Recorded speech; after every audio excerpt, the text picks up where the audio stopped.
Hello. तुम्ही दिवसभरात स्वतःला काय सांगता, तुमच्या मेंदूला काय सांगता, ह्यावर तुमची व्हायब्रेशन्स आणि तुमची एनर्जी अवलंबून असते. तुम्ही कितीही नकारात्मकतेत असाल, चिंतेत असाल, भीतीत असाल, तरी दिवसभर फक्त एक वाक्य स्वतःला सांगत राहिल्याने तुमची एनर्जी नक्की बदलते. होय, ते वाक्य आहे, सर्व गोष्टी माझ्यासाठी चांगल्यासाठी बदलत आहेत. हे स्वतःला जर दिवसभर तुम्ही सांगत राहिला तर तुम्ही कितीही चिंतेत असाल तरी हळूहळू लॅक मधली किंवा फिअर मधली एनर्जी हळूहळू विश्वासाच्या ट्रस्टच्या एनर्जी मध्ये कन्वर्ट व्हायला लागते.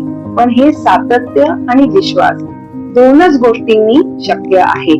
तर स्वतःला वाक्य नक्की दिवसभर म्हणून बघा आणि कॉमेंट मध्ये मला नक्की कळवा की तुमच्या मनस्वास्थ्यामध्ये मनशक्तीमध्ये कसे बदल झाले. Thank you.